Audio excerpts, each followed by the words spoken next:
Hi everybody, and thank you for coming.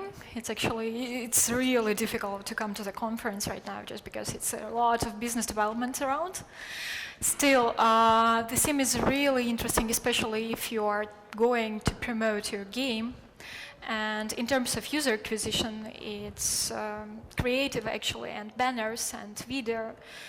It's really important just because they would help to optimize your campaign and actually to get higher CR, and that means that you would have lesser CPI. So let's proceed. Actually, let me speak a little bit about ZENNA and company which I present here. So ZENNA is a media buying agency which focuses on mobile games. And we've been working with mobile games only for 3 years already. And do a lot of different user acquisition solutions for them. So actually here we would like to share our experience, and it's actually really diversified just because we work a lot with Asian game developers, US, North America, Western Europe, Russian developers, and promoting them globally. Maybe you will find something interesting for you and will use that in your promotions. So actually the agenda of our presentation is the next. Firstly, we will talk a little about ad formats, and after that we will talk a little bit about main user acquisition channels that you could use, and what actually would be catchy about them and what specificities you need to consider working with that channels.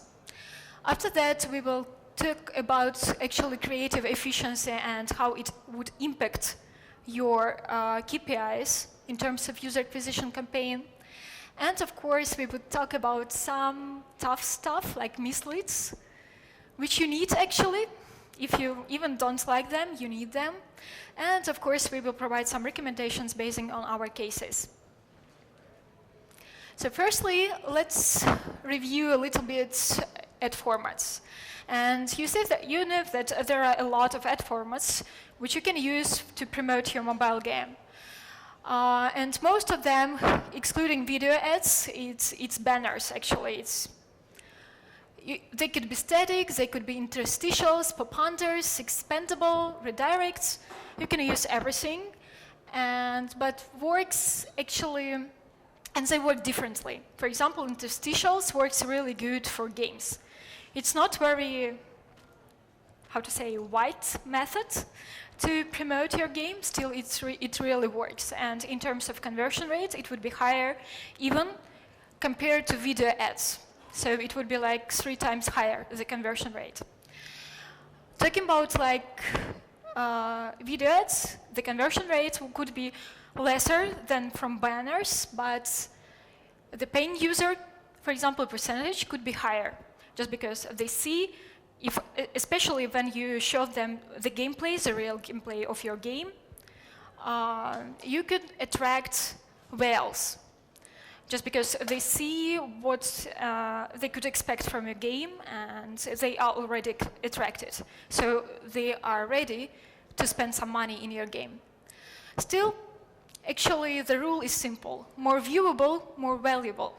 So, and in terms of how many ads are seen by one user in one day, banner ads are more often viewed. So they could be more effective for you, not only in terms of actually CPI cost, but actually volumes of traffic you can get. And not only about quality we talk also.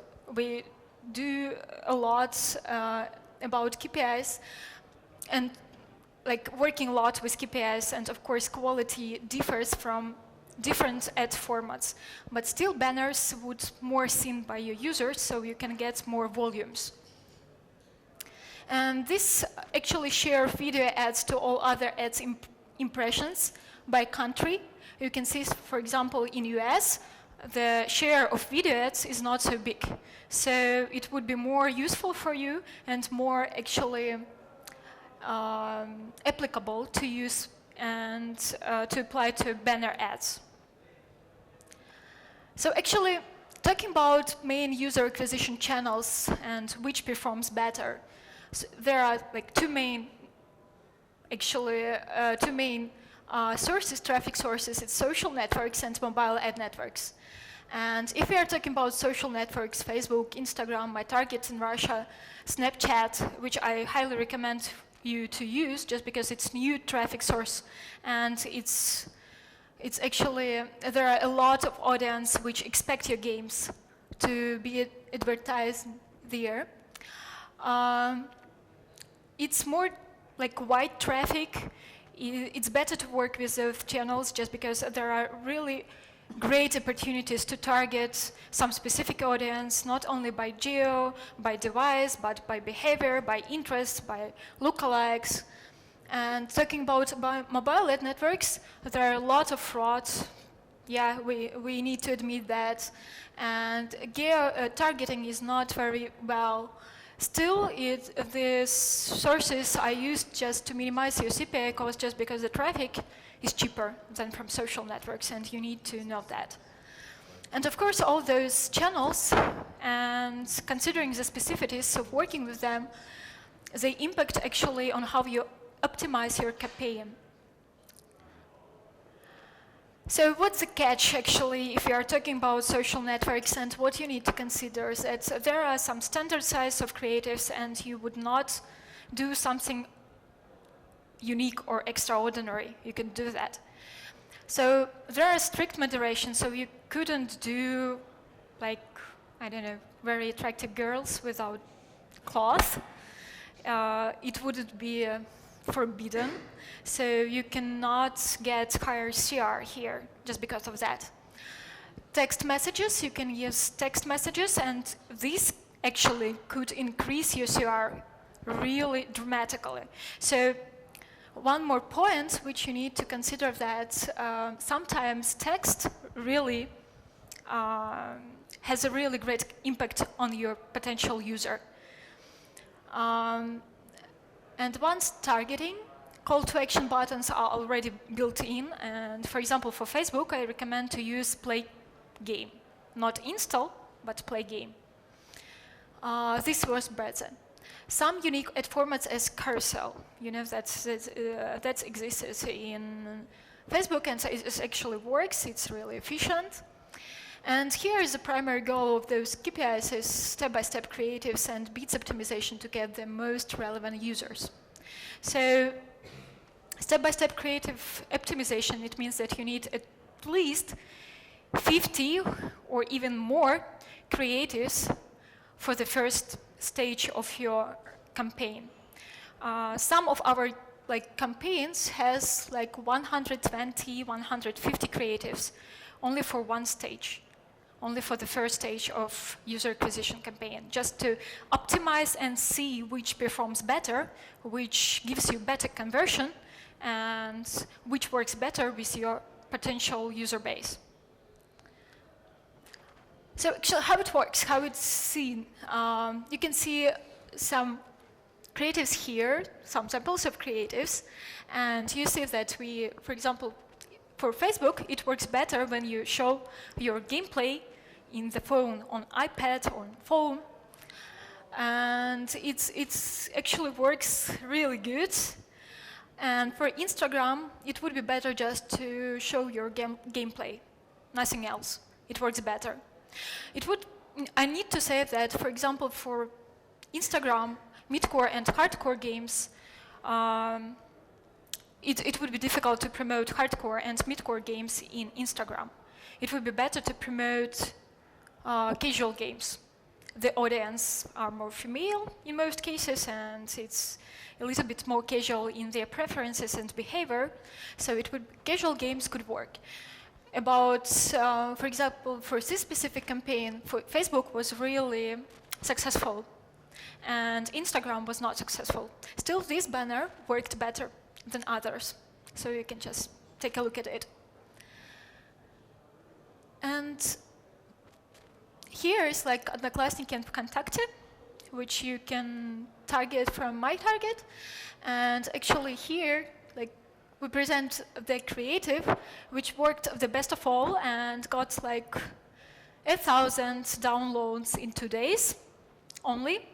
And this is the trick for you when you can show, for example, how you can get better heroes, so some progress.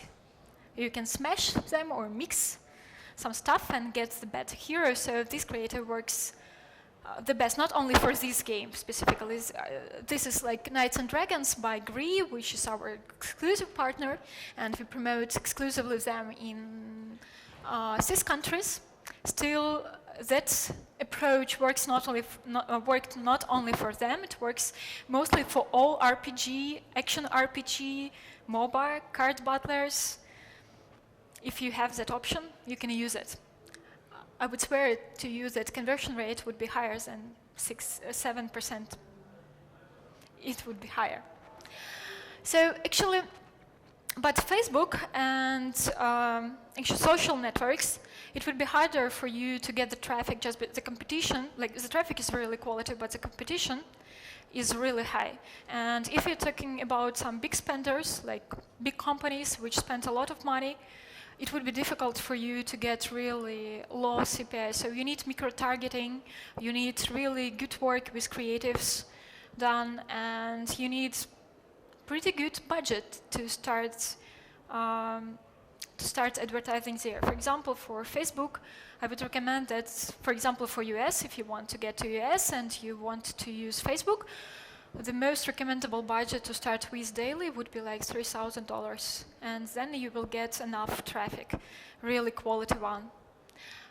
If you have no such budgets and you need to, firstly, just to maybe to lower like the CPI cost, it would be recommendable for you to use mobile ad networks just because you can get much more lower CPI. So mobile ad networks, they do not work in terms of quality of users, they do not work as Facebook, yes? So the quality of traffic is not so high, just because there are a lot of frauds, a lot of bots, and you need to work manually to actually to fight with that. Still, there are a lot of ad sizes, and you could be creative here, you can use different approaches. There are light moderation, so you can use boobs, you know that? And other stuff which converts very good. So in most cases there are no text, so there would be no slogans, you need to show only gameplay, and actually when you show gameplay it works much better of all.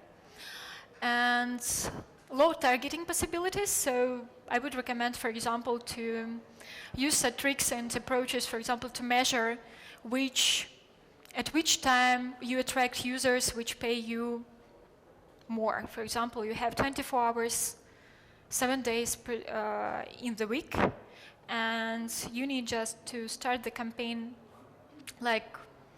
and set it active for 24 hours, and after that you need to find the time gaps where the attracted users that you attracted already are more payable comparing to other. So call to action buttons are not built in, so you need to put them in creatives. Just because call to action buttons, they still works, and even the color of call to action buttons means, so red would work better, green would work lesser, and so on. So the primary goal of those KPIs is to get the highest CR you can no matter which way. Just because it would be even difficult here to do that. So actually this is examples of the same game, and the examples of creatives that we use for Google, for example. And you see the most working here. So you see boobs, yeah. It works. And in most cases it works even better than just showing the gameplay. And you see that here we put some slogans and some buttons, play now, for example, in this case. That's because this banner is really small. So in our presentation it's big, but actually if you see it on your phone it would be too small. And it would be better just to show some really good image by which you can attract user. Not some slogans, not some buttons. So how to increase your actual CR? And if we are talking about some creative efficiency, so firstly, oh, I'm sorry for Russian word. So firstly, you need to work really like manually, really in detailed with your targeting. It should be some balance there, just because if, for example, size you're targeting users to some low number, your CPI campaign wouldn't be efficient. The CPI cost would increase dramatically, rapidly, if you have really like micro-targeting, yeah? But if you use broad targeting, the quality of users would be really low. I mean, in terms of KPI. For example, as we work a lot with mobile games, we know that mobile game itself is a marketplace. So you need to convert your players and make them pay. And you need to do that in some tricky way. So firstly, when you acquire the user, you need to get, like, to measure how possible, is it possible to convert him from just quality user to paying user. And quality user means really high retention, good tutorial, percentage of tutorial completion, some level achievements, etc. And just by means of targeting, you can acquire such users. But there should be balance, as I said. So it shouldn't be some micro-targeting, but it wouldn't and shouldn't be some broad targeting. Broad targeting works only for casual games when you have some mass product. And of course, you have really wide audience. But when you have some mid-core game or hardcore game, it wouldn't work for you, actually. So after that, you optimize by CPM. And actually, after optimizing the CPM, you get some CTR rate, and then CPC, CR, CPI, post-install quality, behavior, and ROI, which I said before. And actually, in this way, you can measure actually how your creative works good or bad. So starting by targeting, applying some creative, and measure all those like steps, I don't know how to say it, not steps, but actually indicators, yes? Indicators would be better to say, just to get some really quality traffic. So right now it's really popular the idea of A/B testing, yeah, and it's really great stuff. When you work a lot with creatives and you run a lot of campaigns, you need to know specifically which banner would work for you better, which banner would attract you well in your game. But speed testing is not very good in terms when you do that, for example, with some services, like third-party services, not directly with your with the stores. It could drop a lot your CR. So what I mean, actually, I would describe. For example, you use some third-party service just to test some creatives. And in parallel, you test some creatives with Google AdWords campaign. So it's two different platforms for testing. So the rates of CR, like the conversion rate, would drop off in parallelly on that service and in Google AdWords. So your conversion rate would be lower and the price of CPI would be higher. So I would recommend to do only, firstly, to test with third-party services or to test directly with networks, yes, on Facebook or on Google or any other traffic sources you use. You see that actually install button that it's not very good. So, stepping to the creative itself, we know already that firstly, when you're applying to some ad formats, you need to track actually the channel and which format would be better for this specific channel to use. And you know that just to measure the efficiency of each creative, you need to track a lot of indicators of parameters to do that. And still there are some tricks, or I don't know how to say, methods or approaches to increase UCR no matter the channel you use, or slogans, or call to action buttons, or targeting. This actually that's just simply works, and that's all. First of all, it works like some misleads, they work. For example, you see here mobile strike, and you see that tanks, yeah? Tanks right now is really popular in Russia, you know that. And actually, if you have a really minor number of tanks in your game, just please use them in your creator. It would attract a lot of users, and conversion rate would be really, really huge. And for example, here you see that the mislead is about actually creative and about the text. You see the girl, which is really beautiful, but Outcast Odyssey is Asian game. It was produced by Bandai Namco, which is a Japanese developer, yeah? And when we just started advertising it in Russia and Europe, the conversion rates were very bad. And we figure out that females are more attracted to this game, and they are even paying, yeah? They even pay, but they need a little bit, how to say it, mightier graphic art, yeah? So we use a little bit more beautiful or attractive girl to the audience, which is from Europe or Russia. And we say that, okay, just the game was created specifically for females. That's not true. This is mislead. It's slight mislead, but this is mislead just because the game was not created specifically for females. It was created for wide audience, firstly, and they want actually more male audience, which pay more. Still, this works. So you can attract, in this way, you can attract some specific cohort, yeah, of audience.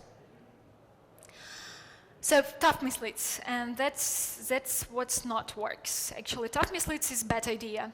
And you can see, for example, word game here, and some screenshot from totally another game.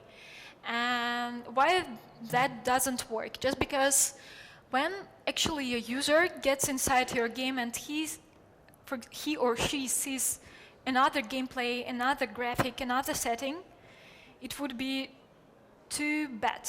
So they even, they can share that in social networks, they can write you that you are a bad developer, they do not care about your game, and of course it implicates, actually, it impacts and influences your retention rate, your paying user, your image of developer. So, and it's actually a really interesting stuff just because a lot of affiliates, they use that. Because, of course, if some game is already very popular and the graphic art is really attractive and everybody knows that, sometimes it's so, how to say it, it's difficult to resist the temptation to use that for another game to get more volumes, yeah? So be careful, you need some spy services to track your, actually your agencies or advertisers or affiliates, so to prevent those actions. Actually, this is our also case. We hire one of our some guy to our internal team of media buyers, and in 2 days after we actually figure out that he uses really tough misleads. And it was bad case, especially for our clients, and of course we have had some conclusions made, yeah? So some tricks, especially, as I said before, that it works really good. That works really good, and could increase your conversions like twice, 3 times. I even don't know. After that, like maybe you know that service at MobiSpy? Do you know that? Who knows that? No?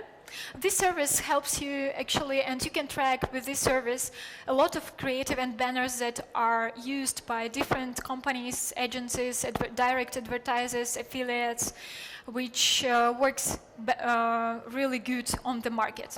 And in this way, you can, for example, track which type of creatives or approaches were better for this specific genre of game, and you can use that methods for yours. So actually, this after we actually tried that, it was like even some topic in MobiSpy, which was dedicated to that banner and how it really good works. Works really good. When you promote your game in Russia, even if you do not have some heroes with from Oman or something like that, you need to use it. This is mislead, actually, but it's more applicable for some. It's like culturalization, yeah? You need to do localization, but of course you need budget for them, and in most cases developers are limited with budgets. So they do only in-game text localization, but your users need something that would be very familiar to them in terms of their culture, in terms of their preferences, in terms of the countries they live. So if your game even do not have something like that, you can use that in your creatives. It's mislead, but it's not so, it doesn't actually influence a lot your retention rates and actually your ROI metrics. Yeah, I mean just ARPU, percentage of paying users. You can do that. Mobile Strike, you know that, yeah, that Mission Zone is promoting Mobile Strike, and we are one of the agencies that work with them. So this banner was really popular in Russia, and it's like the conversion rates. I think that it was like in Google AdWords, it was like 6%. In average in Google, it's like 2%, at least, like the highest, the maximum 2%. But this banner worked really good.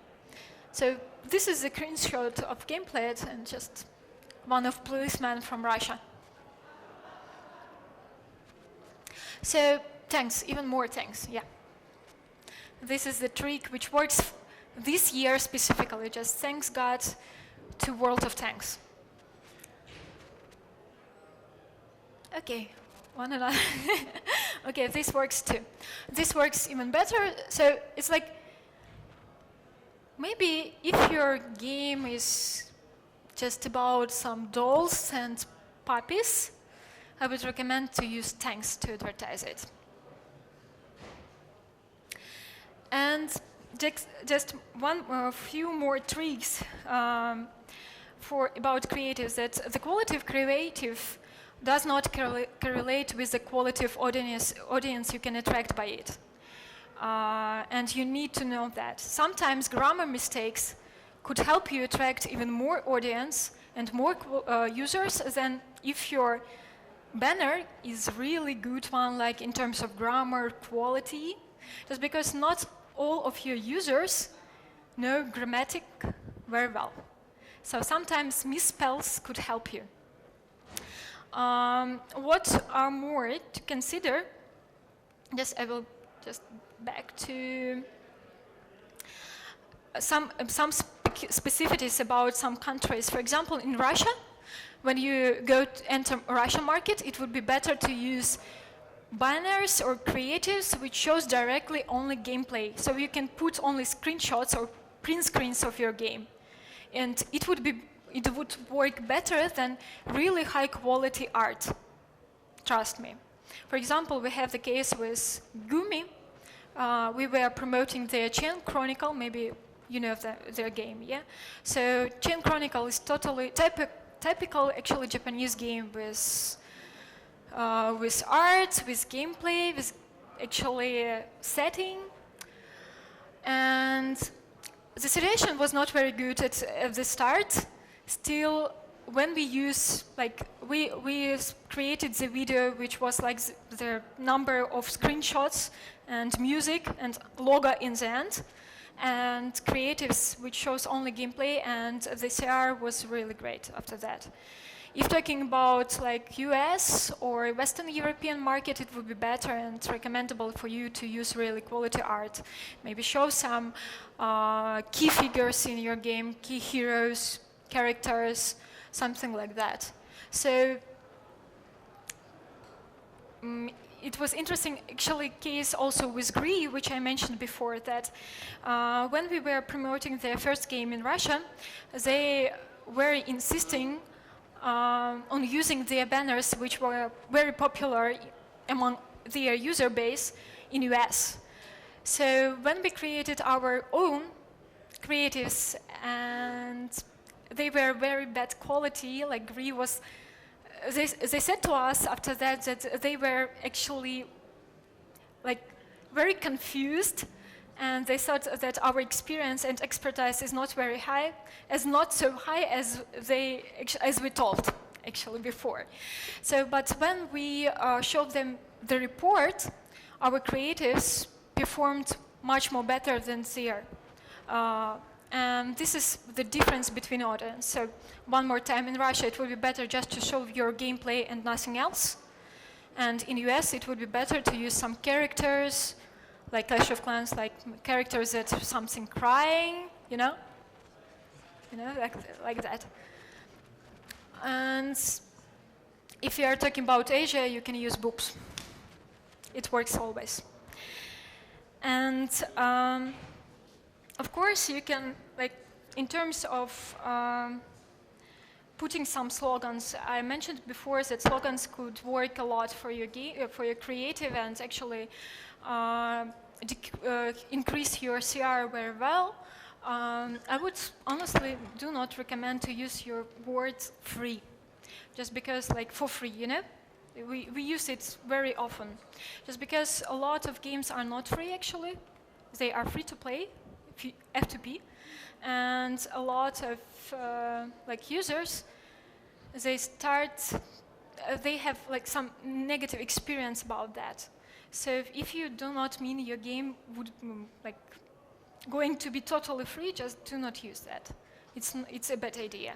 Just be honest with your users, and they will actually like respect that. Yeah, of course. Okay, this is all.